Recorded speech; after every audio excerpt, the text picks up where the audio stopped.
a los grupos de educación en salud GES, una propuesta educativa del Instituto Neurológico de Colombia.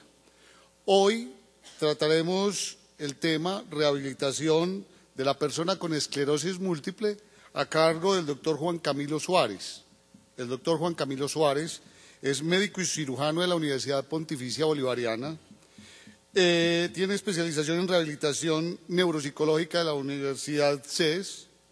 Es coordinador de la Unidad de Neurorehabilitación del Instituto Neurológico de Colombia y es docente en las Universidades Pontificia Bolivariana de Medellín y CES.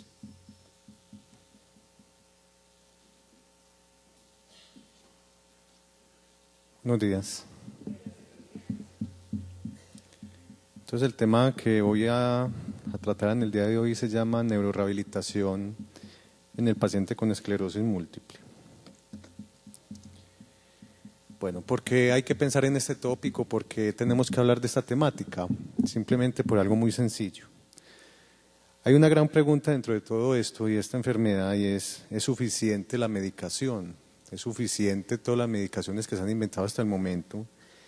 ¿Y es suficiente todas las terapias, ya sean orales, a nivel intravenoso o a nivel de las diferentes modalidades?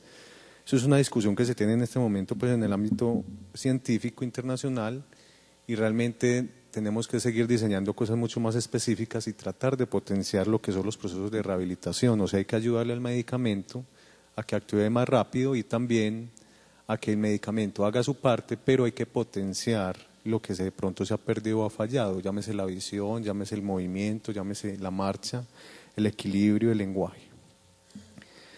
Todo esto se centra en el siguiente mensaje. Esto es de una parte internacional científica que dice que el mantenimiento de la salud en general y el tratamiento sintomático nunca deben olvidarse del manejo integral en la esclerosis múltiple.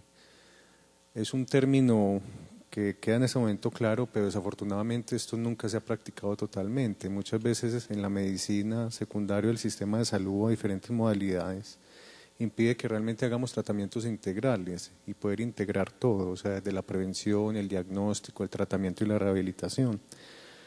Pero creo que todo está apuntando y cada vez estamos tratando de justificar más a las EPS, al sistema de salud, y que tenemos que hacer cosas mucho más complejas y no tan simples como dar un simple fármaco, dárselo al paciente y que se vaya ya para la casa y a ver qué pasa con él. No, tenemos que seguir evolucionando en dar tratamientos más específicos y más integrales.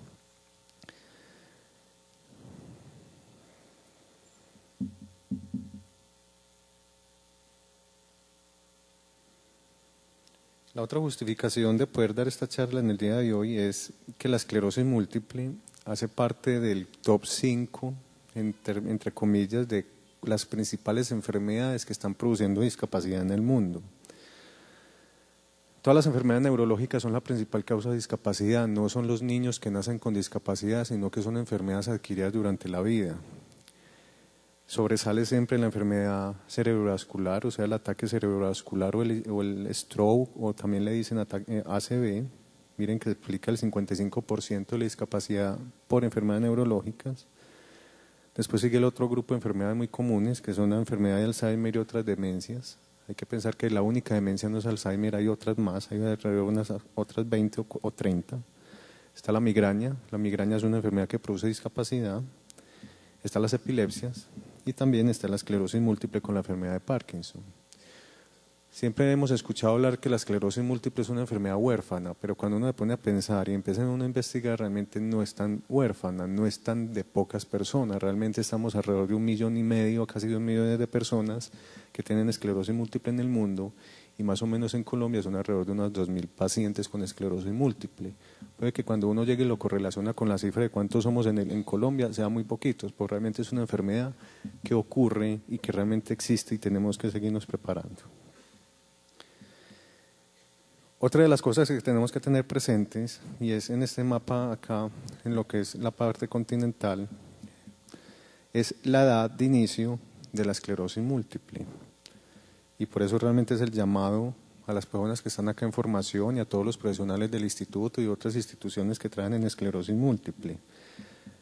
En términos generales, la esclerosis múltiple no mata, no es letal, pero sí genera discapacidad.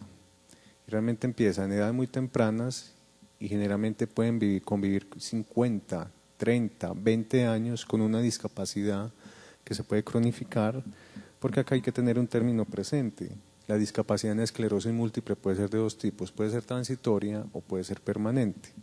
Todo lo que les voy a tratar de hablar ahora está orientada tanto a la discapacidad transitoria como a la discapacidad permanente.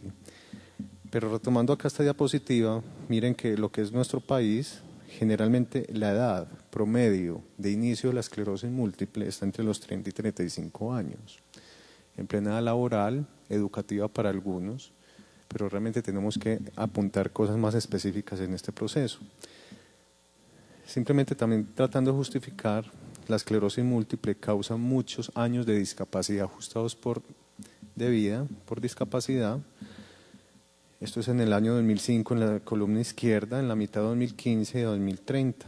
La esclerosis múltiple puede estar causando casi 1,5 millones de años de vida por discapacidad en el mundo. O sea, cuando uno llega y suma todas las personas en el mundo que tienen esclerosis múltiple y cuántos años ya tienen, cuando uno agrupa todo eso en discapacidad, más o menos 1,5 millones años de discapacidad. ¿Cuál es el soporte clínico y académico de hablar de neurorehabilitación? ¿Y por qué no titulo esto como rehabilitación en términos generales? Porque cada vez nos estamos aproximando más que la rehabilitación no es un escopetazo al azar, sino que realmente tiene que ser un proceso específico, por enfermedad, por proceso, y no podemos seguir dando cosas que dábamos para, por ejemplo, para parálisis cerebral y que lo vamos a aplicar inmediatamente en esclerosis múltiple. O al contrario, lo que damos en demencia, vamos a tratarlo en esclerosis múltiple. No puede ser así. Realmente tiene que ser cosas específicas de acuerdo a lo que está ocurriendo por dentro del cuerpo. La rehabilitación realmente tiene que ver es con la restauración de las funciones humanas en el mayor grado posible para que una persona después de una enfermedad o una injuria cerebral. Pero ahí también entra una parte importante. Si yo les voy a hablar de rehabilitación, realmente ¿qué es discapacidad en este momento? Entonces, discapacidad tenemos que sacarnos de la cabeza invalidez. Ese término no existe ya. El otro término que no existe es minusvalía. Uno no puede hablar de minusválido. Nadie es minusválido en la vida ni incapaz, ni tampoco discapacitados. Son personas que tienen o no discapacidad en un término neutral. Pero la discapacidad realmente son 3 asuntos. El factor cuerpo, cuando falla algo en el cuerpo, llámese el corazón o en este caso el cerebro, en esclerosis múltiple, o sea, la placa que se ve inflamatoria, pero más que la placa es eso, esa inflamación que tiene el cerebro de manera transitoria que está alterando en el funcionamiento de esa persona. Entonces, lo que denominamos restricciones en la participación y limitaciones en la actividad. Me explico, yo puedo tener 4 placas en mi cerebro, pero muchas veces yo puedo tener una persona con 4 placas y camina, y puedo tener la otra persona con las mismas 4 placas y no es capaz de caminar. Realmente lo que me interesa ahí es caminar, no tanto la placa, porque lo que yo tengo que hacer es rehabilitar la marcha, o sea, esa actividad que está restringida. Entonces, discapacidad es una cosa mucho más amplia. Discapacidad, uno muchas veces habla de eso, pero la gente no sabe qué está hablando. Entonces, realmente la invitación es capacitarnos en esa temática. Entonces, discapacidad se refiere a las dificultades encontradas en una o en las 3 áreas del funcionamiento humano, que se llama factor cuerpo, factor socialización y factor funcional. Es por eso que ya en el instituto estamos realizando esta clasificación y realmente estamos invitando a las otras instituciones que también tienen que ver con neurología, que es discapacidad neurológica. Es todo déficit, limitación o restricción en la participación de orden motor, sensitivo, sensorial o cognitivo de origen neurológico. Y la neurorehabilitación, o sea, lo que les voy a empezar a hablar, es un proceso clínico, académico, a través de medicamentos o de no medicamentos, o sea, técnicas no farmacológicas, para poder inducir mecanismos de rehabilitación, o sea, lo que se llama neuroplasticidad, y poder impactar ya sea el déficit, la limitación o la restricción. Otra invitación acá general es que la rehabilitación se tiene que medir, la rehabilitación tiene que ser específica, la rehabilitación no puede ser procesos crónicos de años. Realmente es estudiar bien el paciente e irlo midiendo en el tiempo para ver cómo va respondiendo a los mecanismos. Porque de una u otra forma hay que ser sinceros, hay personas que no rehabilitan, pero hay personas que sí rehabilitan. La cuestión es poderlas identificar y no generar falsas expectativas. Por eso siempre la recomendación es evaluar y poder unificar criterios.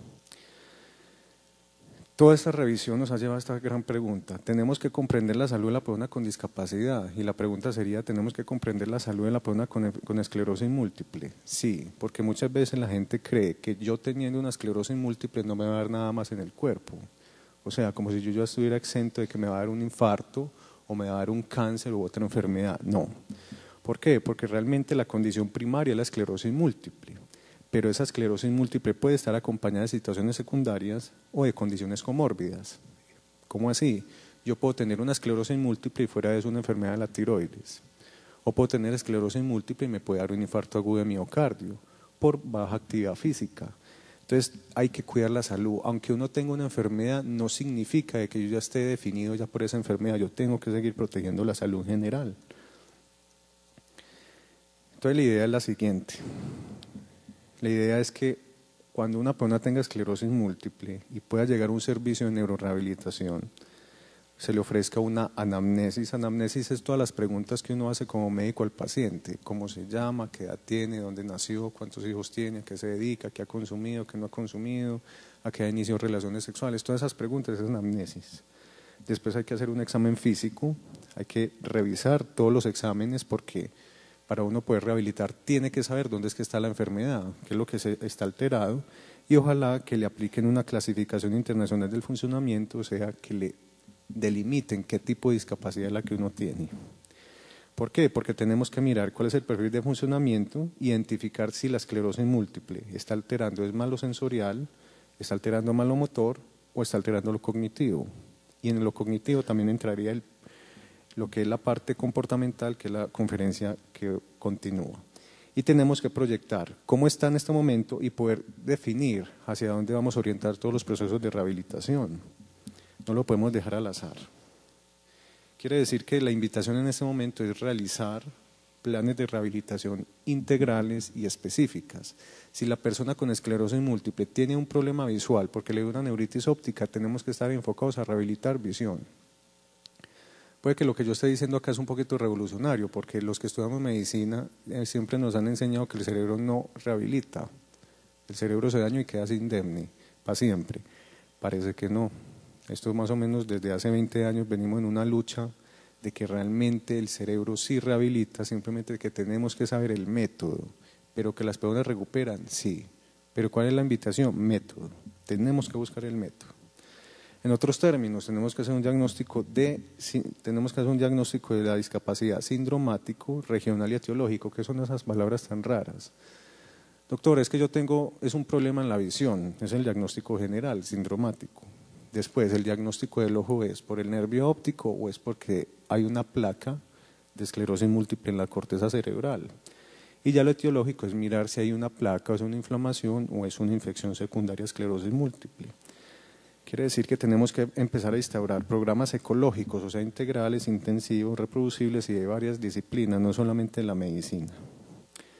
Porque en este momento ya estamos hablando de esto, hay rehabilitación preventiva, que es la medicación, entiéndanlo así. Cada vez que uno se pone todos esos inmunobiológicos, los interferones, la glatiramida, todas esas medicaciones lo que están haciendo es prevenir discapacidad. Pero una vez ya está la placa o una vez ya está el proceso inflamatorio y uno no recupera del todo, tenemos que empezar a hacer rehabilitación activa. Entonces entiendan eso, realmente la medicación es una forma de prevenir discapacidad y esa es la forma que hay que vendérsela a todas las instituciones que prestan salud. Desafortunadamente las EPS desconocen esto y realmente la medicación, cuando se retarda su dosificación, ¿qué me están aumentando? Discapacidad. Para que uno le crean, uno tiene que cuantificar. Entonces hay varias escalas que están a la orden de todos los profesionales en salud, no solamente médicos, para poder evaluar antes y después de que yo intervengo en discapacidad. La escala más importante, y ojalá siempre se la apliquen en la parte de los neurólogos, es la escala ampliada del estado de discapacidad, que es esta. Se llama el EDSS. Realmente la esclerosis múltiple es de las poquitas entidades o enfermedades que tienen una escala propia para mirar qué discapacidad hay. Toda la medicación y los procesos de rehabilitación deben de estar a mejorar esas funciones. Esto ya lo aplica pues el neurólogo o el neurorehabilitador para poder mirar y orientar si hay mejoría o no. Quiere decir que acá hay una primera síntesis, comprender la fisiopatología, o sea, comprender lo que está pasando por dentro, es importante para establecer un proceso de rehabilitación, sí. No se asusten con esta imagen. Esta es una imagen tomada pues de artículos médicos en donde se resume cómo se comporta por dentro de la persona con esclerosis múltiple. Esto es un dibujo, es un esquema, pero realmente esto es lo que está tratando es de esquematizar lo que está pasando por dentro de cada uno del cerebro con una persona con esclerosis múltiple. La cuestión es que esta escala es una escala microscópica, ¿sí? Son fenómenos de células inflamatorias, y que esas células inflamatorias con una serie de moléculas que son los anticuerpos afectan la parte de los axones y afectan la famosa mielina, teniendo presente que la mielina no es una sustancia sino que es una estructura hecha por otra célula. En otros términos, es como si los axones, el cerebro fuera un gran cableado eléctrico y cada cable está rodeado de una membrana o de un plástico. Si usted pela los cables de su casa, que son los que conducen la electricidad, y usted le quita la membranita de plástico, ¿qué pasa? Empieza a hacer cortocircuitos, ¿o no? Algo similar es lo que hace la placa de desmielinización en el cerebro. De una u otra forma, cuando la esclerosis múltiple se cronifica, no solamente pela el cable, sino que lo puede cortar. Por eso es una enfermedad neurodesmielinizante. Esos son unos patrones pues, muy importantes pues, a través de los médicos, porque acá he visto que hay muchos médicos que son estudiantes en potencia, médicos en potencia pues, a partir de la Universidad Ceci Bolivariana, y tenemos que mirar esto. Hay diferentes patrones de desmielinización en los axones. Uno cree que es solamente la inflamación, pero no. Se puede desmielinizar por anticuerpos, por antígenos, por células y una infinidad de patrones, pero en esto no me voy a detener. Lo que sabemos en este momento de esclerosis múltiple es que es una enfermedad autoinmune. Quiere decir que la explicación ya la tenemos. Quiere decir que la esclerosis múltiple no es una enfermedad todavía desconocida, que es por el clima, un castigo divino, o una maldición. No. Esto tiene un origen. Es un origen autoinmune. El mismo cuerpo crea sustancias que se atacan a sí mismo.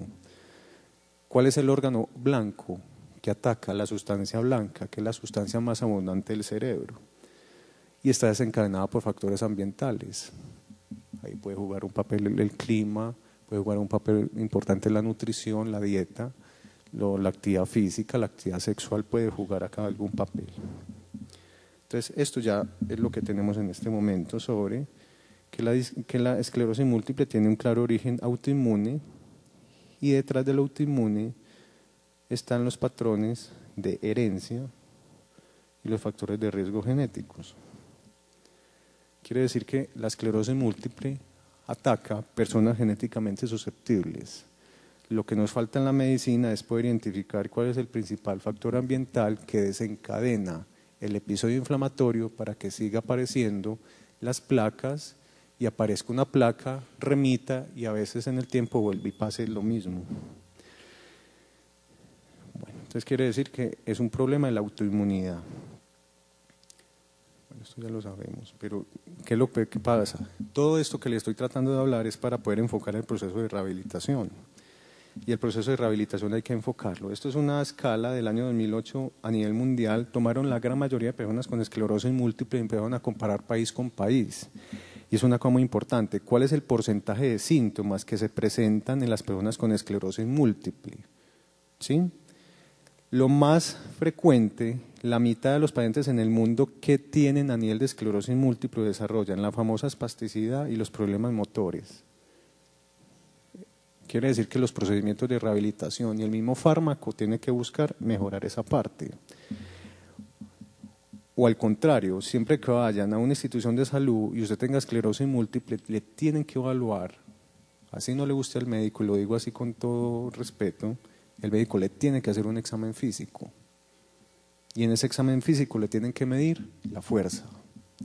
Lo segundo que le tienen que mirar, porque es lo que generalmente desarrolla una persona con esclerosis múltiple, problemas sensoriales. ¿Cuáles son los problemas sensoriales potenciales que pueden ocurrir? Problemas auditivos, problemas visuales y pueden aparecer problemas en la sensación de la piel, las famosas parestesias o cosquilleo o pérdida de saber dónde está mi cuerpo, que a veces le comentan a uno. Yo voy, doctor, caminando y de un momento a otro siento que estoy caminando sobre agua, o siento arrastradas las piernas, o las siento pesadas, o no siento mi pierna, y cuando yo ya sentí supuestamente que el paso, la pierna está atrás. Eso es un síntoma muy frecuente en esclerosis múltiple. Quiere decir que lo segundo que le tienen que evaluar es la sensibilidad. El tercer síntoma más frecuente es la fatiga. Eso sí es un síntoma cardinal. Fatiga, cansancio, crónico, no quita, no mejora. El frío lo puede mejorar en algunos y el calor lo desencadena más. Tiene que ver por esos fenómenos de la mielina. Las alteraciones visuales, es que se me está desviando un ojo, no veo por un ojo, veo y me duele, o se me está desaturando, destiñendo el color amarillo rojo. Esos son síntomas de neuritis óptica por esclerosis múltiple. Otro síntoma que hay que evaluar, el balance, el equilibrio. Hay que mirar también la vejiga, el intestino, dolor y la disfunción cognitiva, porque pueden haber problemas de memoria, de lenguaje, dependiendo de donde estén las placas. Y otra cosa que hay que evaluar, y ojalá le exija a su médico que se lo pregunte, es cómo está la vida sexual. Porque la esclerosis múltiple hay algunas placas que producen disfunción sexual en el 10% de las personas, sean hombres o sean mujeres. Esto es a nivel mundial, pero esto hay que aterrizarlo acá a Medellín y más que todo a Antioquia. Esto fue un estudio que se hizo entre el año 2007 y 2009, por medio pues, de esas instituciones que ustedes están viendo, entre esas el Instituto, la Universidad de Rosario y la Corporación de Investigaciones Biológicas, a cabeza pues, del doctor Anaya, que es un experto pues, en autoinmunidad. Pero lo que pudimos tantear acá es cuál es el principal signo con los que debutan nuestros pacientes acá a nivel local. Y miren, el 45% de 74 pacientes que revisamos fueron motores, el 30% debutaron fue con síntomas sensitivos, el 20% con neuritis óptica, otros con vértigo, que es problemas alucinan, que se están moviendo pero están quietos, diplopia, que es visión doble, ataxia, que son pérdidas de equilibrio, y dolor de cabeza el 2%. Pero durante la evolución de los síntomas y durante la evolución de la enfermedad, ¿cuáles son los síntomas o los déficits o la discapacidad que tenemos en estas 74 personas que estudiamos? Miren, el 75% debutó con problemas motores, ahí no me quedó en la diapositiva, después con problemas de equilibrio el 67%, vértigo, problemas de visión y dolor en extremidades. La parte cognitiva acá la encontramos en un 32%, y encontramos algo que no estaba tan reportado. Puede haber convulsiones en el 7%, pero es lo más escaso. La invitación es esta: el cerebro es un gran computador, tiene varios procesadores. Hay un procesador para el lenguaje, hay un procesador para orientarse en el espacio, hay otro procesador para reconocer el rostro de alguien y ponerle nombre, hay otra red que tiene que ver con la memoria, y así, el cerebro se segmenta para poder tener esa gran función que es la vida. Es algo así, lleno de conexiones, lleno de vías, hay vías de mayor volumen, hay vías más pequeñas, hay carreteras, autopistas, glorietas, pero entiéndame en algo, son las conexiones de esas cositas que llaman neuronas, que tienen unas dendritas que son como raíces y son millones. Esas dendritas son las que son el foco de la esclerosis múltiple con los axones. Entonces, lo que tenemos que mirar, cuando llega un paciente con esclerosis múltiple a la consulta, tenemos que mirar, ¿hay discapacidad motora? ¿Hay discapacidad cognitiva? Y que se la certifiquen, porque muchas veces a los profesionales de salud nos da miedo certificar una discapacidad. Entonces, muchas veces ponemos en la enfermedad, pero no se pone en la enfermedad que se está acompañando o que ha causado. Un requisito para rehabilitar es que le pongan realmente cuál es la discapacidad en ese momento. ¿Será comportamental? ¿Será sensitivo sensorial? ¿O será una discapacidad sexual? Entonces hay evidencia de los procesos de neurorehabilitación en esclerosis múltiple. O sea, hay más gente en el mundo estudiando de manera juiciosa qué podemos hacer con esclerosis múltiple. Sí. Porque puede que hasta ahora yo les hago mucha incertidumbre, ¿cierto? Les hablo de cosas raras, de que hay muchas cosas involucradas en discapacidad, pero ¿será que hay más gente estudiando en el mundo cosas para esclerosis múltiple? Sí. Hay varios mecanismos para uno poderse recuperar.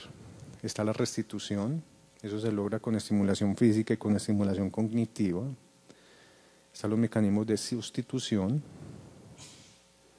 y están los mecanismos de compensación. En otros términos, los que trabajan en rehabilitación, nosotros siempre estamos orientados o a hacer restitución de acuerdo al paciente, hacemos sustitución o hacemos compensación dependiendo de la gravedad o del déficit que tenga la persona. Esto es a mayo 24 de este año y miren, a nivel mundial tenemos ya 29 artículos, revisiones, eso se llama metaanálisis, son estudios en donde gente supremamente estudiosa, que desafortunadamente muy poquito colombiano está incluido ahí, pero lo que hace esta red que se llama Cochrane, es un nombre específico, lo que hacen es que son unos científicos no desocupados, sino supremamente responsables, que se unen y empiezan a estudiar artículos de otros investigadores en el mundo. Y lo que hacen es sumar pacientes y mirar si lo que una gente dice es verdad o es falso, para que la gente no siga gastando desafortunadamente su plática en otras cosas, sino que sea de lo que es. Hasta el momento tenemos ya 29 de esos tipos de artículos en español y en inglés ya hay 42 artículos específicamente para esclerosis múltiple. Eso quiere decir que son 42 evidencias que nos indican qué hacer y qué no hacer. ¿Listo? La cuestión es que para que un médico aplique esto, ¿será que tiene que leer todos los días? Sí, se tiene que actualizar. Bueno, entonces, acá hay una primera evidencia. El tratamiento con ejercicios de esclerosis múltiple será arar en la arena, ¿o será que esto sí puede cultivar algo? Parece que sí. Ya hay pruebas sólidas a favor del tratamiento con ejercicios en comparación con tratamientos con ejercicios tradicionales. ¿Por qué? Ya se sabe que hacer actividad física en esclerosis múltiple, independiente de cuán afectado esté el paciente, va a mejorar 3 cosas: fuerza, tolerancia y movilidad. Eso ya se demostró. Y de una u otra forma, hacer actividad física mejora algo de manera indirecta, que es el estado del ánimo. Sube el ánimo. Ese es el efecto helado. Cuando usted está triste, usted se va a comer helado y usted le suben las endorfinas y le sube el ánimo, ¿no? El ejercicio también compensa eso. Pero el ejercicio todavía no demuestra mejoría sobre la fatiga y la percepción de la incapacidad. Ese es un tema muy polémico, pero ojo, lo que yo le estoy tratando de decir hoy puede que cambie en 2 meses. Porque sale otro artículo y me tumba lo que yo estoy diciendo. Quiere decir que no hay verdades absolutas, sino relativas. ¿Sí? El que se crea poseedor de la verdad absoluta no existe en este mundo. Entonces, hay intervenciones dietéticas para esclerosis múltiple. Entonces aparece la famosa dieta de los ácidos grasos poliinsaturados. Consumir ese tipo de sustancias no tiene un efecto significativo sobre la enfermedad. El famoso omega 6, ¿lo han escuchado? Hasta el momento el ácido graso omega 6 no produce ningún beneficio con esclerosis múltiple en recurrente remisión. Aparentemente hay disminuciones leves en la tasa de recurrencia y gravedad, pero han sido en estudios muy pequeños. Porque les cuento otra historia, muy poquita gente estudia e investiga en esclerosis múltiple. Y parece que los ácidos grasos poliinsaturados parecen no tener ningún efecto importante sobre la medida de resultado principal, o sea, detener la esclerosis múltiple. Puede que mejore otras cosas, pero que frenen la enfermedad o que usted le vendan, tómese esta dieta con ácidos grasos que yo le voy a quitar la esclerosis múltiple. No, eso no existe. Desafortunadamente por medio de estos artículos. Tratamiento para el problema de equilibrio, lo que es la ataxia. Falta muy poquita evidencia, es de lo más difícil de tratar, pero es donde menos investigaciones hay en este momento. Lo que más evidencia tiene es que la rehabilitación no tiene que ser multidisciplinaria, o sea, tienen que ser varios profesionales aportando el conocimiento para un solo paciente. Ahí sí, hay pruebas sólidas de que a pesar de no haber cambios en el nivel de la eficiencia, la rehabilitación multidisciplinaria puede producir beneficios a corto plazo en los niveles de actividad, o sea, mejora de discapacidad y participación. Pero todavía falta mirar cuál es la forma ideal de tratar. Pero lo que ya empezamos a detectar es que los programas de alta intensidad sí impactan la participación y mejoran la calidad de vida. ¿A eso a qué me refiero? venir a hacer procedimientos de rehabilitación al menos 5 días a la semana, al menos que 2, 3, 4, 5 horas, eso hemos visto que mejora más que programas una vez a la semana, pero eso todavía falta pues mucho por tratar. Los tratamientos farmacológicos en los problemas de memoria por esclerosis múltiple mejoran. Eso todavía está en estudio. Ya aparece algo muy común que es el ginkgo biloba, eso lo están estudiando, pero hasta ahora no hay evidencia de que mejore la memoria por esclerosis múltiple. Una invitación acá para los estudiantes que estén en este momento, para los profesionales que vean esto más adelante, es que hay limitaciones en los estudios para poder decir estamos de acuerdo o en desacuerdo. La invitación es, estamos en necesidad de hacer ensayos clínicos para mirar qué eficacia tienen los procesos de rehabilitación. Entonces, ¿pero qué hay en este momento? El ejercicio ya tiene mucha evidencia, ¿sí? Mejora la movilidad para caminar, parece razonable promover el tratamiento con ejercicios para pacientes con esclerosis múltiple que no experimentan exacerbación y principalmente para piernas. Los fisioterapeutas que estén involucrados en esclerosis múltiple tienen que mantener lo siguiente: los arcos articulares, tienen que impedir que haya retracciones musculares y puedan inducir mejorías en la espasticidad. Los fisioterapeutas están entrenados para controlar la postura, para que no haya problemas en la marcha. Hay que estimular la propiocepción y pueden reentrenar la marcha, que es algo muy importante. Y la fisioterapia es un mecanismo protector frente al dolor, porque extremidad que no se mueva, extremidad que el cuerpo la inmoviliza y se le congela y después aparece un dolor crónico y se cronifica, son dolores de hombro intratables. Electroterapia, estimulación eléctrica con electrodos ya tiene mejoría para dolor y espasmo, y también hay un proceso que de pronto ya algunos acá practican, que es entrenamiento del piso pélvico. Eso mejora los síntomas urinarios también. Los problemas del habla, o sea, el habla pegada, enredada. A veces a uno le dicen los pacientes, doctor, es que mi mamá me dice que yo hablo como un borracho, pero yo no he tomado alcohol. Se llama disartria, lengua enredada. Ya hay evidencia sobre esta terapia de voz de Silverman, serían 4 sesiones de 1 hora a la semana por 4 semanas. La terapia de eficiencia vocal, contraste y reparación verbal. Y el entrenamiento de fuerza muscular por exhalación, o sea, ya hay técnicas específicas que podemos entregar en el paciente con esclerosis múltiple.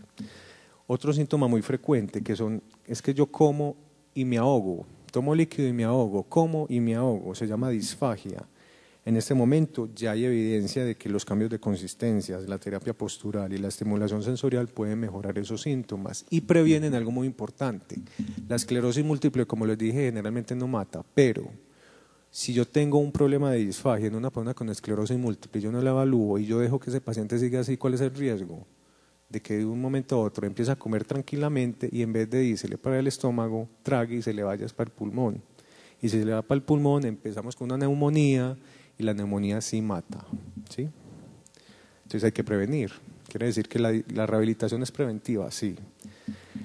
¿En qué porcentaje se producen las alteraciones cognitivas? Entre el 40 y el 65%, generalmente es en edades muy tempranas y pueden anteceder a la discapacidad física o motora o de la marcha. Principalmente son 2 cosas, la atención y la memoria. Y algunos dicen que también la percepción visual, el pensamiento abstracto, la velocidad de procesamiento y la función ejecutiva, o sea, uno vuelve un poquito terco.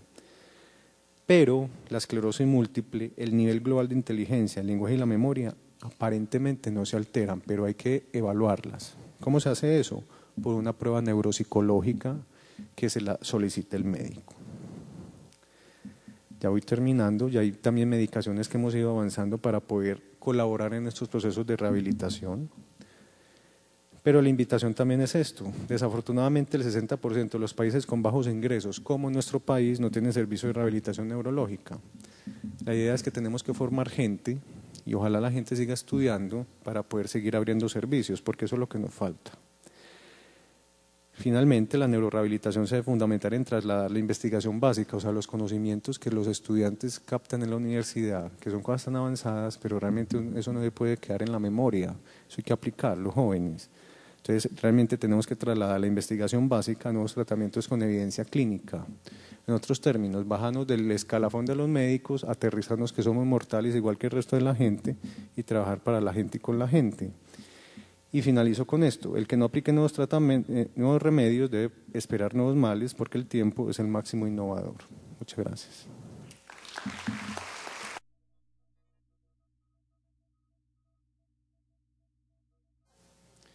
Bueno, hay muchas preguntas, pero vamos a tratar a ver si se pueden responder todas.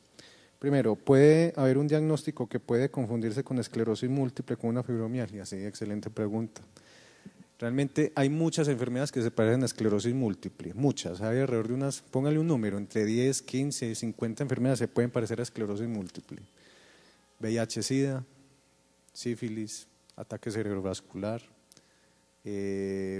problemas infecciosos, reacciones inmunes después de vacunación. Hay muchas enfermedades que se tienen que descartar. Entre esas también la fibromialgia, el lupus eritematoso, sí hay enfermedades que se parecen. ¿En qué área del cuerpo se ha logrado neurorehabilitación más fácilmente en el mundo, especialmente en Medellín? Lo que más se ha trabajado es la parte de atención, esa se hace acá en Medellín, y la otra es en el movimiento de las extremidades superiores. Y una de las cosas que más le estamos trabajando acá en Medellín, en qué área del cuerpo es que se está rehabilitando más en esclerosis múltiple, es en la visión. Hay una investigación en este momento que ya está, que se vuelve un servicio a final de este año y está orientado a rehabilitar neuritis óptica, secundario esclerosis múltiple. Hemos incluido a varios pacientes y hasta ahora llevamos unos resultados importantes. Primera vez en el mundo que se trata de hacer algo de esto, muy prometedor, pero ahí estamos estudiando y trabajando.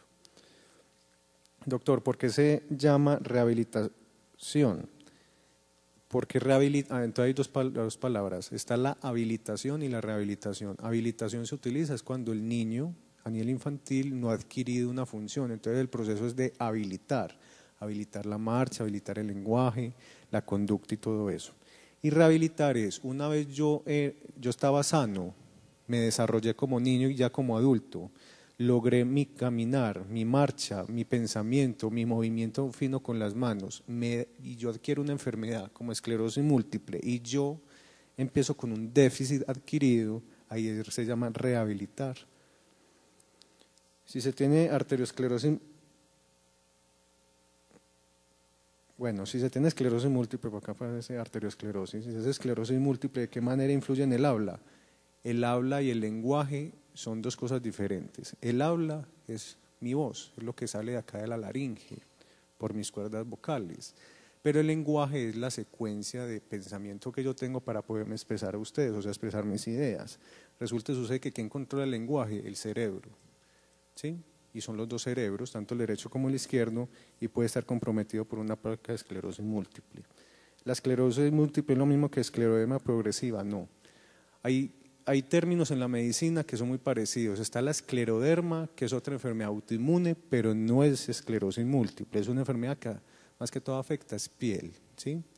Hay otra que es la otoesclerosis. Otoesclerosis es una fibrosis, como una cicatrización del oído, diferente a esclerosis múltiple, no es lo mismo.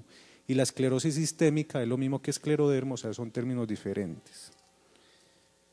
¿Realmente qué es disfunción sexual? Muy bien, disfunción sexual, excelente pregunta, es problemas de potencia sexual, o sea, problemas de erección, dolor a la penetración, dificultades en la libido sexual, o sea, en las ganas de tener relaciones sexuales, también la eyaculación precoz o los problemas de erección, ¿sí? Tanto en la mujer como en el hombre. ¿Puede involucionar una placa en rehabilitación? ¿Hay evidencia? Esto me vuelve a estudiante. Las placas de esclerosis múltiple son procesos inflamatorios cerebrales. ¿Qué pasa? Cada vez que uno mueve, hay una cascada endocrina que puede disminuir la inflamación, pero la rehabilitación no farmacológica ni la farmacológica involucionan placas. Placa que esté, placa que queda, ¿sí? ¿Qué tanta probabilidad hay que un hijo de madre con esclerosis múltiple herede esta misma enfermedad? Muy buena, excelente pregunta, ninguna. Esto no es una enfermedad de que si a mí me da a mi hijo le va a dar, no. Quiere decir que no es un solo gen, son varios microgenes que nosotros llamamos polimorfismos, es un gen que se llama HLA, pero realmente eso no es una enfermedad genética lineal, o sea que si a mi mamá le dio, al hijo le va a dar, y después el abuelo o el hijo en esa misma familia van a tener esclerosis múltiple, no es así. Tiene que haber un factor que predisponga. ¿El yoga sirve y la hidroterapia? Hasta ahora no hay evidencia. La cuestión es, el yoga sí sirve para otras cosas que se han documentado, por ejemplo, lo que es estabilidad anímica, lo que es la parte de relajación muscular, pero realmente competencia con esclerosis múltiple, un estudio específico no lo conozco. Y la hidroterapia sí tiene trabajos para mejorar la propiocepción y la sensibilidad, ¿sí? Entonces, sí hay evidencia, sí hay mucho que hacer, pero la cuestión es que tenemos que seguir buscándole el método a esto. Gracias.